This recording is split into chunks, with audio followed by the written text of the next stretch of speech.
Start कर देता हूँ। लास्ट क्लास में हम जो एल्गोरिथम प्रोसीजर देख रहे थे, इसको ये एल्गोरिथम देख रहे थे विल्कॉक्सन साइन रैंक टेस्ट का, जिसके बारे में मैंने आपको बताया था कि एक नॉन पैरामेट्रिक टेस्ट है, और ये जो है अगर हमारे पास सिमेट्रिक या कंटिन्यूस सिमेट्रिक डिस्ट्रीब्यूशन हो तो ऐसी सूरत में हम ये टेस्ट यूज करते हैं। यानी कि नॉर्मल पॉपुलेशन नहीं हो और सैंपल साइज भी छोटा हो, तो ऐसी सूरत में हम विल्कॉक्सन नॉन पैरामेट्रिक टेस्ट में Wilcoxon sign rank test use कर रहे होते हैं। और इस विल्कॉक्सन साइन रैंक टेस्ट का जो प्रोसीजर था, उसमें जो असम्पशंस थी,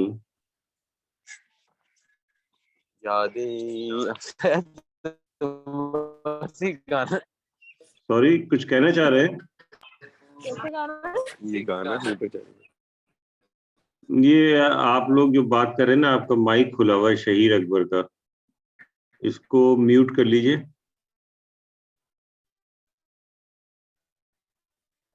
चलिए मैं खुद ही म्यूट कर देता हूँ।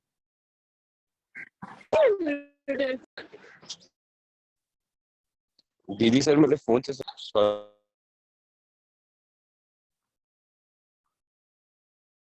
अच्छा, असम्पशन जो है वो इसकी है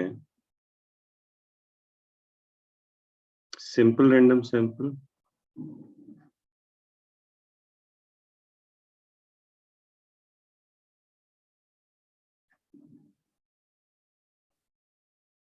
और सेकंड है इसकी असम्पशन सिमेट्रिक पॉपुलेशन।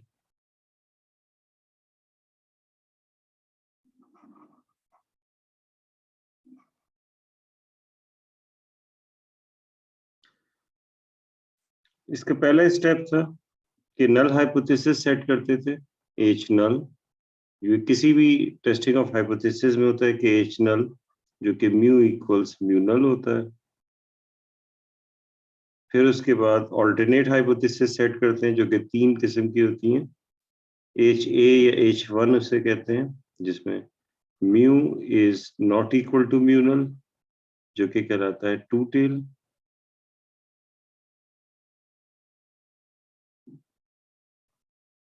या फिर होता है alternate hypothesis mu is less than mu null, ये लेफ्ट टेल है। ये मैंने आपको लिखवा दिया था, लेकिन मैं फिर दोबारा लिख रहा हूँ क्योंकि यहाँ पर ये है भी नहीं दोबारा, और फिर ये कि रिव्यू भी हो जाएगा लास्ट क्लास का। H A mu is greater than mu null, ये राइट टेल है।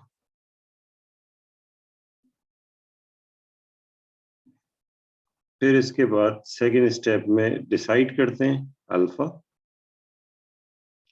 थर्ड स्टेप में हम जो है डब्ल्यू की वैल्यू कंप्यूट करते हैं, कंप्यूट डब्ल्यू, जो कि होता है सम ऑफ द पॉजिटिव रैंक्स। और पॉजिटिव रैंक्स निकालने के लिए हम एक टेबल फॉर्म करते हैं जिसमें ऑब्जर्वेशंस लिखते हैं x, दूसरा कॉलम हम बनाते हैं डिफरेंस का, जो कि होता है difference d x minus mu null. तीसरा कॉलम हम बनाते हैं ये जो d है इसकी एब्सोल्यूट वैल्यूज का। फिर चौथा कॉलम हम बनाते हैं rank of d, rank of absolute d। और फिर उसके बाद हम इनके साइंड रैंक लिखते हैं, साइंड रैंक और इसे R से रिप्रेजेंट करते हैं। तो इस तरह से जो साइन रैंक आते हैं उसमें जो पॉजिटिव वैल्यूज होती हैं उन सबको ऐड करके हमारे पास W आ जाता है। अब इसमें जो है वो किसी भी किस्म की अगर टेस्टिंग ऑफ हाइपोथेसिस पढ़ रहे हैं तो उसमें दो किस्म की अप्रोचेज होती हैं, यानी फोर्थ स्टेप जो होता है वो दो तरह से होता है। एक होती है फोर्थ स्टेप जो है उसमें critical value approach,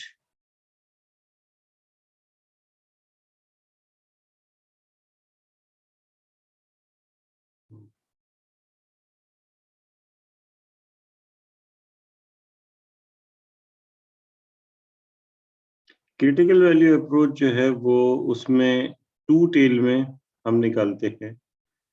to tell अगर प्रॉब्लम है तो हम निकालते हैं W1 minus alpha by 2 and W alpha by 2। ये टू टेल्ड के लिए है।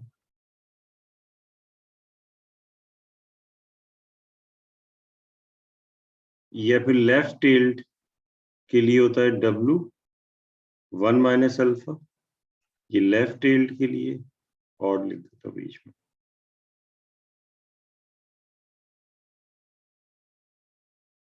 और इसी तरह से राइट टेल के लिए होता है W अल्फा। ये W अल्फा बाई 2 और W अल्फा ये वैल्यूज आप टेबल से निकालेंगे। ये राइट टेल एक टेबल दिया हुआ होगा आपको, या कैलकुलेटर अगर यूज कर रहे हैं या सॉफ्टवेयर यूज कर रहे हैं तो डायरेक्टली आपके पास वैल्यूज आ जाएंगी, लेकिन वो आएंगी W अल्फा और W अल्फा बाई 2 की। अब हमें W1 माइनस अल्फा बाई 2 और W या फिर W1 माइनस अल्फा ये अगर हमें निकालना हो तो ये इसके लिए हमें कंप्यूटेशंस करनी पड़ेंगी। और इनकी कंप्यूटेशंस के लिए एक मैंने फॉर्मूला बताया था आप लोगों को, और वो ये था कि W1 minus A is equal to, ये होता है SN माइनस WA। ठीक है, यानी कि अगर W अल्फा निकालना है, यानी अगर अल्फा की फॉर्म में ही अगर लिख दूं तो W1 माइनस अल्फा एक्चुअली होगा SN माइनस W अल्फा। और W अल्फा जाहिर है कि टेबल से आ जाएगा। और SN क्या होता है?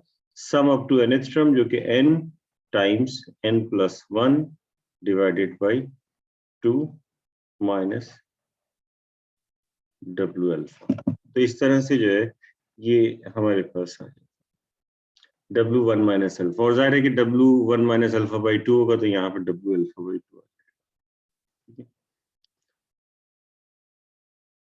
अब इस तरह से जो है वो आप ये निकाल सकते हैं। इसके बाद जो है वो जो फोर्थ स्टेप ये होता है कि ये तो फोर्थ स्टेप था क्रिटिकल वैल्यू अप्रोच का, और अगर पी वैल्यू अप्रोच है तो उसका fourth step P value approach के लिए क्या होता है?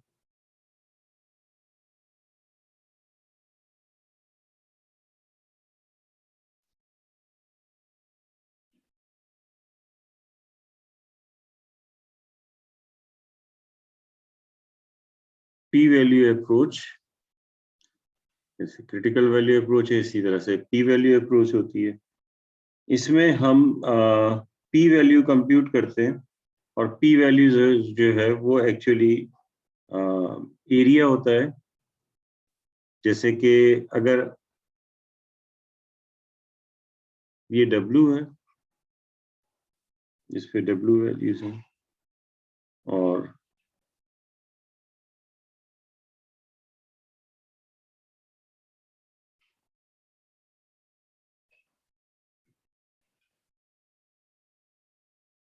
जाहिर है ये एरिया भी अल्फा बाई 2 होगा। सॉरी, ये अल्फा बाई 2 नहीं होगा।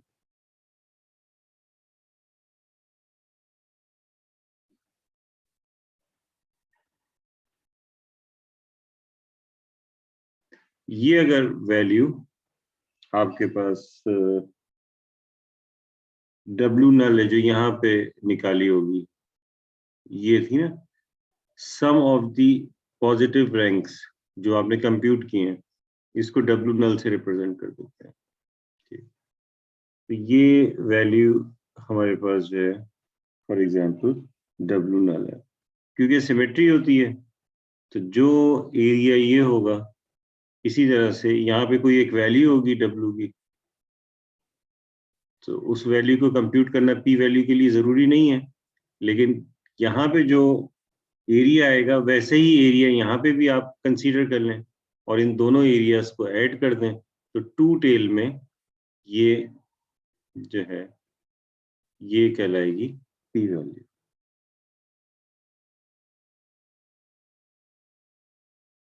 ये पी वैल्यू है। इसी तरीके से ये टू टेल्ड है,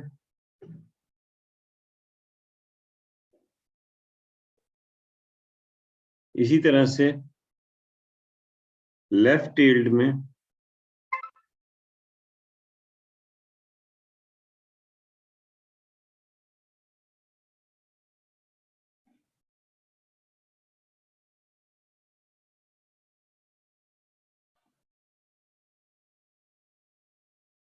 ये डब्ल्यू नल होगा, और ये जो एरिया होगा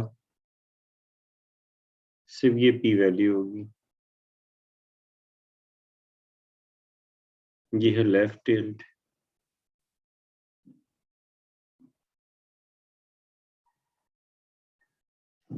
और राइट टेल्ड जो है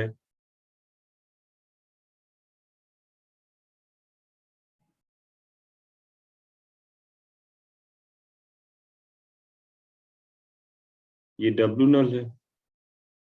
ये डब्ल्यू,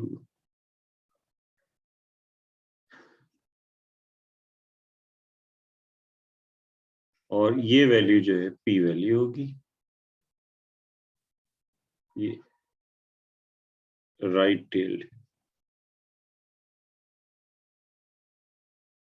ठीक है, यहाँ तक क्लियर है? कोई प्रॉब्लम इस चीज में? अब इसके बाद फिफ्थ स्टेप,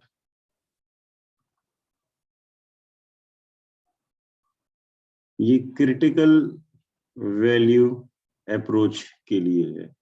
फिफ्थ स्टेप, तो इसमें ये होता है कि हमारे पास जो है वो रिजेक्शन रीजन आता है, और जो है वो नॉन रिजेक्शन रीजन होता है। वो इस तरह से कि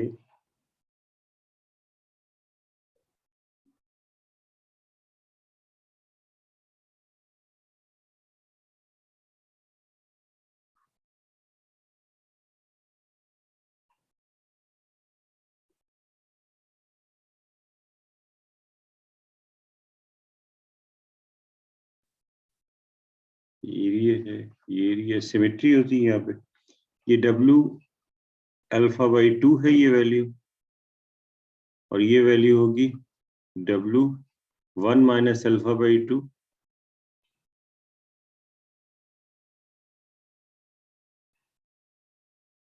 ये जो रीजन है इसके राइट साइड पे, ये कहलाता है रिजेक्शन रीजन। तो हम यहाँ लिखते हैं रिजेक्ट एच नल, यहाँ भी रिजेक्ट एच नल, और ये हम ये लिखेंगे do not reject H null. यानी कि डब्ल्यू अल्फा बाई 2 से अगर बड़ी वैल्यू आएगी तो रिजेक्ट करेंगे, डब्ल्यू 1 माइनस अल्फा बाई 2 से छोटी वैल्यू आएगी तो रिजेक्ट करेंगे, और इन दोनों के दरमियान वैल्यू आएगी तो ये नॉन रिजेक्शन रीजन है, तो रिजेक्ट नहीं करेंगे। इसी तरह से जब लेफ्ट टेल्ड होता है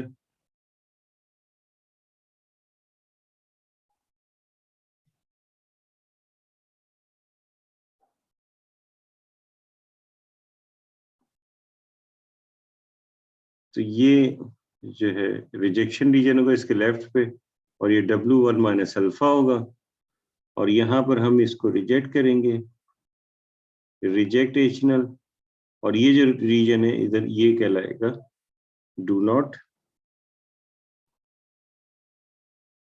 रिजेक्ट एचनल। इसी तरह से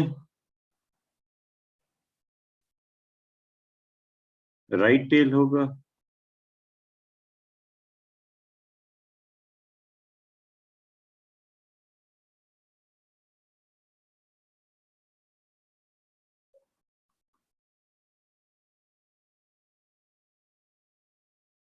ये W अल्फा होगा, और ये रीजन जो होगा ये रिजेक्शन रीजन होगा, तो रिजेक्ट एच नल और do not reject H null. ये टू टेल्ड है, ये लेफ्ट टेल्ड है, और ये राइट टेल्ड है।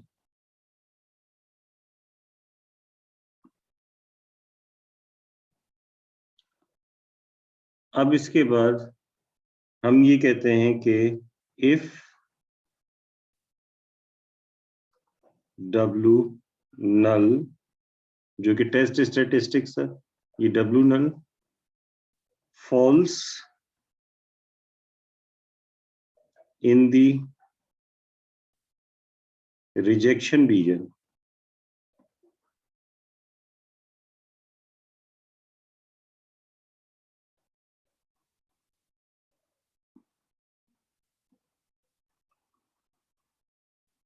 reject H null.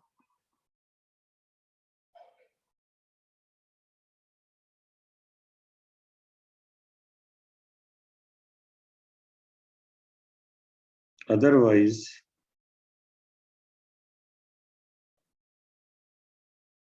do not reject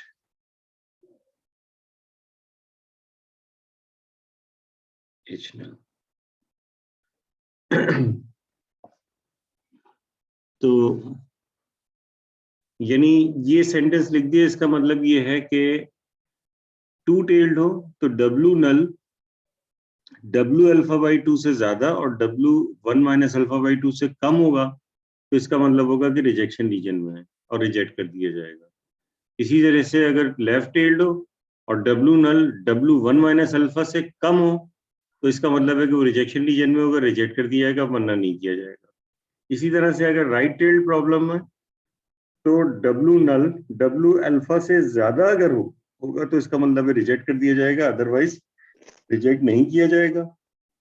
इसी तरह से जो उसकी मैंने जो पिछले वाला है इसमें इसकी डायग्राम बनाई थी, पी वैल्यू में ये आपको ये बता दिया था कि ये पी वैल्यू हम किस तरह से निकालते हैं, जो है टू टेल, लेफ्ट टेल और राइट टेल में।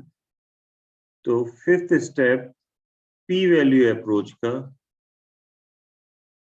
सिंपली ये होगा कि हम ये कहेंगे कि इफ पी जो हमने कंप्यूट किया होगा लेस देन और equal to alpha, reject H null, otherwise do not reject H null. और लास्ट जो है वो हम सिक्स स्टेप होता है, वो अगर रिक्वायर्ड हो तो फिर हम इंटरप्रिटेशन जो हमने टेस्टिंग ऑफ हाइपोथेसिस की है उसकी इंटरप्रिटेशन करते हैं, इंटरप्रेट द रिजल्ट्स।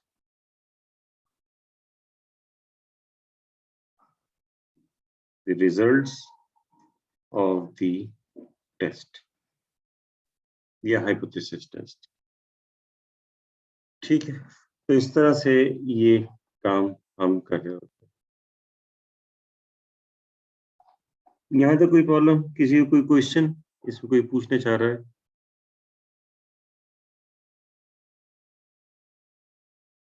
अच्छा देखिए, ये एक प्रॉब्लम है, how old people are. In 2010 the median age of US residents was 37.2 years as reported by the US Census Bureau in current population reports. A random sample of 10 US residents taken this year yielded the following ages in years. ये ages हैं, ये लोग जो है वो लिए गए हैं 44 for 64, ये इनकी एजेस हैं।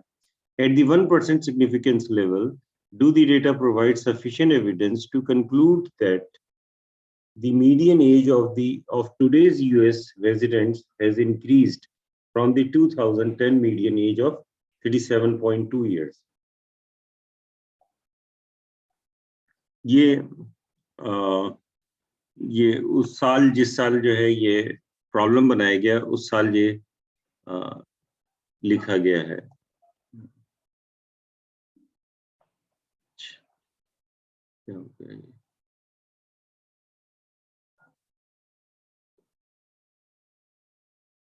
ऐसे कर लेता हूँ, ठीक है। तो अब इसको हम सॉल्व करने शुरू करते हैं। दूसरा ये कि ये यहाँ पर समझ लीजिए कि ये बताया हुआ है कि ये प्रॉब्लम जो है वो आप विल्कॉक्सन साइन रैंक टेस्ट से करेंगे। नॉर्मल डिस्ट्रीब्यूशन नहीं है, ये कहीं भी नजर नहीं आ रहा है कि ये नॉर्मल डिस्ट्रीब्यूशन है। और इसके अलावा जो है वो नॉर्मल डिस्ट्रीब्यूशन नहीं है एक तो, क्योंकि नॉर्मल डिस्ट्रीब्यूशन के बारे में नहीं कहा। दूसरा ये कि सैंपल साइज बहुत छोटा सा है, 10 का है। तो नॉर्मल डिस्ट्रीब्यूशन में यानी कि अगर नॉर्मल डिस्ट्रीब्यूशन नहीं होती, सैंपल साइज बड़ा होता है, तो भी हम जो है वो नॉर्मल डिस्ट्रीब्यूशन जो है टी टेस्ट यूज कर लेते हैं। लेकिन यहाँ पर ऐसा जो है वो नहीं है। फिर जो है वो हम ये देखते हैं कि ये सिमेट्रिक है या नहीं है। तो ये दरअसल एक सीरीज ऑफ क्वेश्चन से मैंने एक लिया था जिसमें बताया था कि सिमेट्रिक डेटा है, विल्कॉक्सन साइन रैंक टेस्ट करें। लेकिन अगर फिर भी नहीं दिया हो तो हम एक काम करते हैं जिसे हम कहते हैं कि स्टेम लीफ डायग्राम हम जो है वो बना लेते हैं। और वो इस तरह से होती है जैसे ये डेटा में दिया हुआ है 44, 64, 16, 59, 38, 47 और इस तरह से करके ये डेटा दिया हुआ है। तो हम यहाँ पे ये इस तरह से करेंगे कि यहाँ पे हमें लिख दिया 1, 2, 3, 4, 5, 6, बस ये। अब ये 13 है तो हमने 3 यहाँ लिख दिया, और फिर उसके बाद यानी 13 हमने ये लिख दिया यहाँ पे। फिर इसके बाद 1 के साथ और फिर 2 के साथ कोई भी नहीं है, फिर हाँ ये रहा 28, तो ये 8 है। फिर उसके बाद ये हो गया 3 वाला 38 है, तो ये हो गया 16 भी है। 16 भी है, अच्छा अच्छा, तो ये 6 हो गया। और 40s में बहुत सारे हैं, तो 40s में एक है 41, फिर 44 है, फिर 47 है, फिर उसके बाद 51, 59 और फिर 60, 64, तो ये ठीक है। तो अगर इस डायग्राम को देखें तो ये जो है सिमेट्रिक डायग्राम बनती है, सिवाय इसके कि 6 यहाँ पे ज्यादा है, तो लेकिन ये अप्रोक्सीमेटली इसी तरह से यहाँ पे अगर ये होता तो ये इस तरह से डेटा, लेकिन बहरहाल वो पॉपुलेशन के लिए होता है। ये बात ज़हन में रहे जो मैं आपको बता रहा हूँ कि पॉपुलेशन सिमेट्रिक होनी चाहिए, सैंपल से कुछ नहीं होता। लेकिन हम ऐसी रफली जो है वो चेक कर लेते हैं डायग्राम से, लेकिन जरूरी नहीं है कि आप सैंपल को चेक करें। आपको बेहतर ये होगा कि आपको मालूम होगा ये क्या होगा। मैं समझ रहा था कि शायद सिर्फ वही इरेज होगा जो लिखा है मैंने, लेकिन वो जो टाइप हुआ हो तो वो भी इरेज हो गया। अच्छा ठीक है, तो जो है वो इस तरह से अब हम Wilcoxon sign rank test use करने जा रहे हैं यहाँ पर। तो उसके लिए सब पहला स्टेप ये होगा कि नल हाइपोथेसिस हम सेट करेंगे, और वो नल हाइपोथेसिस ये है कि null hypothesis H null set करेंगे। वो ये है कि मीडियन को भी हम म्यू से, आप चाहें तो एम से रिप्रेजेंट कर दें। हम यूजुअली जो है वो उसी से रिप्रेजेंट कर देते हैं म्यू से। तो ये दिया हुआ है 37.2 ईयर्स। अब इसके बाद देखें ये जो सेंटेंस है, इस सेंटेंस से पता चलेगा कि प्रॉब्लम टू टेल है, लेफ्ट टेल है, राइट टेल है। At the 1% significance level, do the data provide sufficient evidence to conclude that the median age of today's US residents has increased from the 2000 median age of 37.2 years? तो इसका मतलब ये हुआ कि alternate hypothesis, यानी कि आप कह रहे हैं कि अब जो एज है वो एक्चुअली 37.2 से जो है वो ज्यादा हो गई, यानी कि इसका ऑल्टरनेट ये होगा कि मीन जो है वो 37.2 ईयर्स से ज्यादा हो जाएगा। तो इसका मतलब है कि ये राइट टेल प्रॉब्लम बन जाएगी।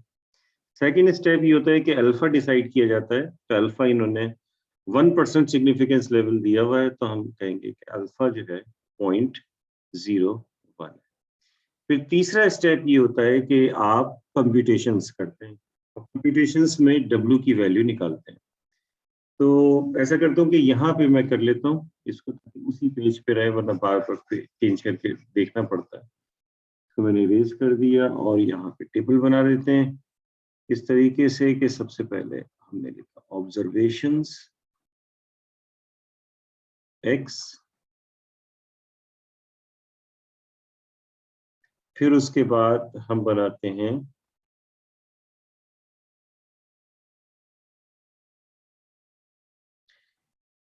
d डिफरेंस, जो कि होता है x माइनस म्यूनल। फिर इसके बाद हम इसकी एब्सोल्यूट वैल्यू लिख रहे होते हैं। फिर इसके बाद हम इसका रैंक लिखते हैं, रैंक ऑफ डी।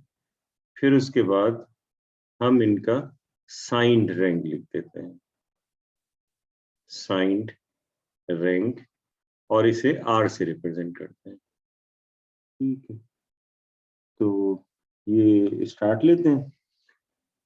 तो वैल्यूज जो है वो किसी भी ऑर्डर में लिख दें, उससे कोई फर्क नहीं पड़ता। यहाँ पे ऑर्डर से कोई, क्योंकि रैंकिंग तो आपको करनी ही है। तो ऑब्जर्वेशन जैसे लिखी हुई है उसी तरह से लिख देता हूँ।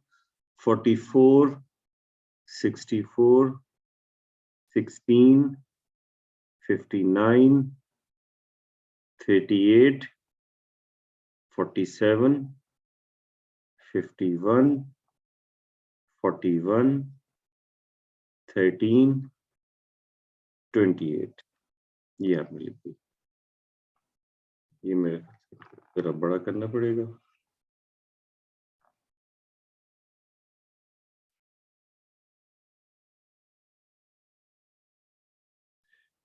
ठीक है, अब इसके बाद इसमें से म्यू माइनस करेंगे, यानी 37.2 इन सारी वैल्यूज में से माइनस करते हैं। तो 44 माइनस 37.2 कितना हो जाएगा? मेरे पास कैलकुलेटर नहीं है, तो प्लीज जो आप लोगों के पास कैलकुलेटर है वो मुझे बताते रहिए,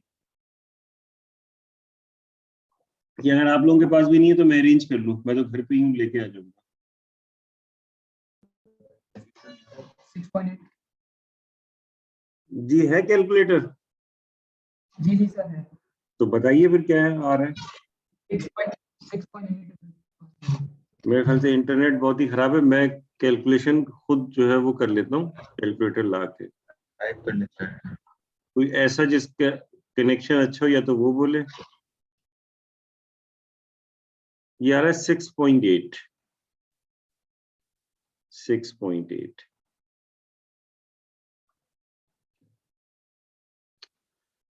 हम्म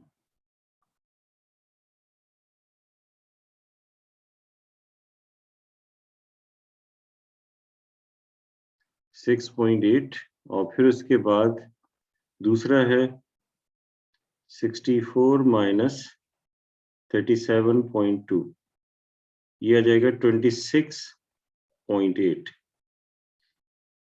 फिर 16 माइनस 37.2 माइनस 21.2, फिर 59 -37.2, तो ये आ रहा है 21.8, फिर 38, तो ये आ रहा है 0.8, फिर 47, तो ये आ रहा है 9.8, फिर उसके बाद 51, 13.8, फिर 41, 3.8, फिर उसके बाद 13, तो ये आ रहा है 24.2, फिर 28, ये आ रहा है -9.2। देखिए इसमें ये हुआ है कि कोई भी जो है वो एक जैसा नहीं आया, लेकिन मैंने आपको जब एक जैसा आ जाए या जीरो आ जाए इसके बारे में बता दिया है कि जीरो आ जाए तो उस ऑब्जर्वेशन को ही हम हटा देंगे, और अगर जो है वो एक जैसे आ जाए तो दो जब एक जैसे होते हैं तो फिर आप उनके रैंक्स का मीन लेके दोनों को असाइन कर देते हैं। उनका मीन नहीं लेते बल्कि उनके रैंक्स का, क्योंकि हमारे पास यहाँ इंपॉर्टेंस जो है वो उनके रैंक्स की ही है। अच्छा, ये इनकी सबकी पॉजिटिव वैल्यूज कर देंगे अब, एब्सोल्यूट वैल्यू लिखे तो 6.8, 26.8, 21.2, 21.8, 0.8, 9.8, 13.8, 3.8, 24.2, 9.2। अब इनके रैंक्स लिखेंगे तो देखिए सबसे छोटा इसमें कौन सा है, इसमें 0.8 सबसे छोटा है, तो इसका रैंक हो जाएगा 1। फिर इसके बाद इससे बड़ा कौन सा है, 0.8 से बड़ा 3.8 है, तो इसका रैंक 2 हो जाएगा। अगर कोई मैं गलती कर दूं तो आप प्लीज इसे करेक्ट कर दीजिएगा। ये बहुत सारे मैसेजेस आ गए मेरे पास, अच्छा ये तो मैंने देखे ही नहीं, सब बताते रहे थे मुझे। चलें ठीक है, ये बड़ी मुश्किल हो जाता है, चैट भी मैं देखता हूँ पढ़ाता भी रहा हूँ।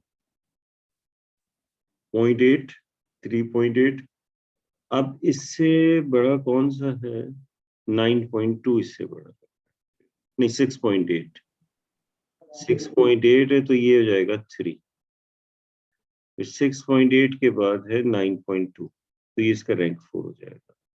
फिर इसके बाद 9.8 है, इसका रैंक 5 हो जाएगा, और फिर इसके बाद 13.8 है, इसका रैंक 6 हो जाएगा। फिर इसके बाद 21.2 है, इसका रैंक 7 हो जाएगा, इसका 8 हो जाएगा, 24.2 का 9 हो जाएगा, और इसका 10 हो जाएगा।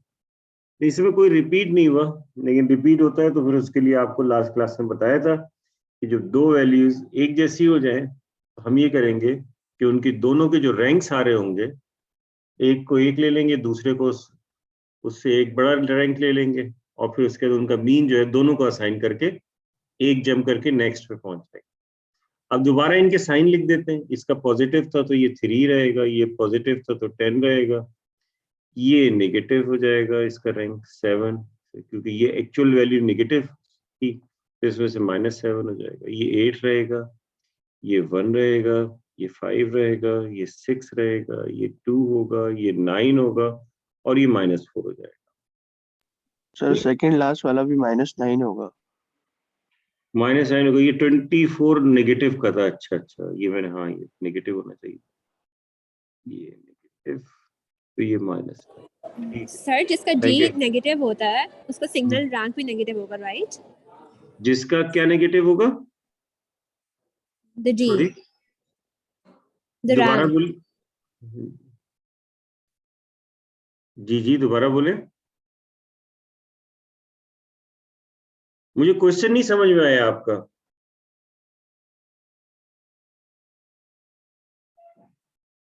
ये किसी ने कुछ पूछा था और दोबारा पूछ ले वो। सर वो पूछ रहे थे कि जिसका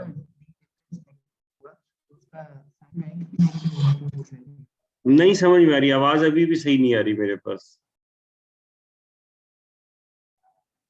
किसी और के पास सही से आवाज आ रही हो, या उन्हीं खातून जो है जिसने पूछा था वो दोबारा पूछ लें।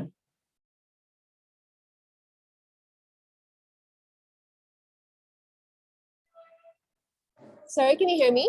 जी जी। Sir, I was asking कि अगर x minus mu naught negative हो तो सिग्नल रैंक भी उसका नेगेटिव होगा, राइट? हाँ ये अच्छा ठीक है आप वो कह रही थी। हाँ वो नेगेटिव हो जाएगा, ये सिग्नल नहीं है, ये साइंड है, साइंड रैंक। ओके। अच्छा ये लिखा हुआ मैंने ऐसे में इसको सही करके लिखा। Thank you sir. You welcome.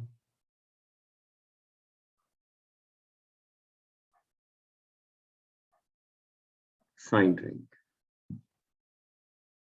अच्छा अब हम ये करेंगे कि W कैलकुलेट करेंगे, जिसको हम W नल कह देते हैं, और वो सिर्फ इनके पॉजिटिव जो है उनको ऐड करेंगे। तो 3 + 10 + 8 + 1 + 5 + 6 + 2। 3 + 10 13 + 8 21 22 22 + 5 27 29 35। तो ये वैल्यू आ गई 35, और इसे हम W नल कह देंगे। तो W नल की वैल्यू हमारे पास 35 आ गई। अब इसके बाद हम क्या करते हैं कि क्योंकि हमें पता है कि ये फोर्थ स्टेप क्रिटिकल वैल्यू से हम कर रहे हैं, तो इसमें हमें क्या करना है, इसमें हमें ये करना है कि क्योंकि ये राइट टेल है,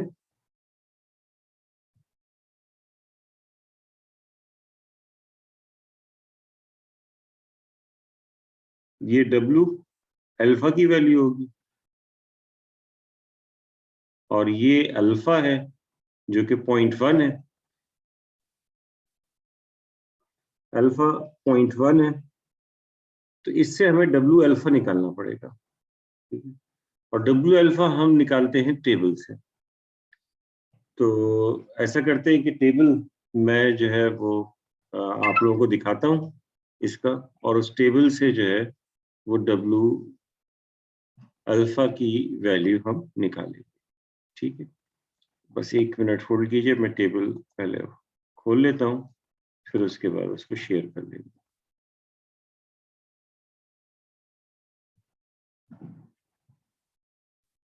जी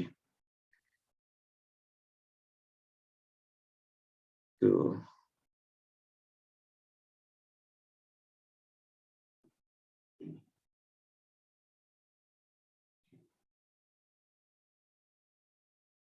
ये टेबल होगा, इसमें मैक्सिमम वैल्यू जो है वो 20 आपको नजर आ रही है, ठीक? n की मैक्सिमम वैल्यू 20, हमारे पास इस वक्त 10 वैल्यू है, और अल्फा जो है वो 0.01 है, तो इस पे वैल्यू कितनी आ रही है 50। n की वैल्यू 10 पे W 0.01 जो है वो कितना आ रहा है 50। ठीक है, क्लियर है ये चीज, क्योंकि अल्फा हमें 0.01 दिया हुआ है और n 10 है, ये वैल्यू आ जाएगी 50 वैल्यू आएगी, ये ज़हन में रहे। तो W अल्फा ये आ गया 50 टेबल से। अब जो हमने निकाला था W नल वो कितना आ रहा है 35, तो 35 आ रहा है क्योंकि ये W एक्सिस है, तो 35 इसके लेफ्ट पे पड़ेगी, तो 35 अगर इसके लेफ्ट पे होगा, एक मिनट,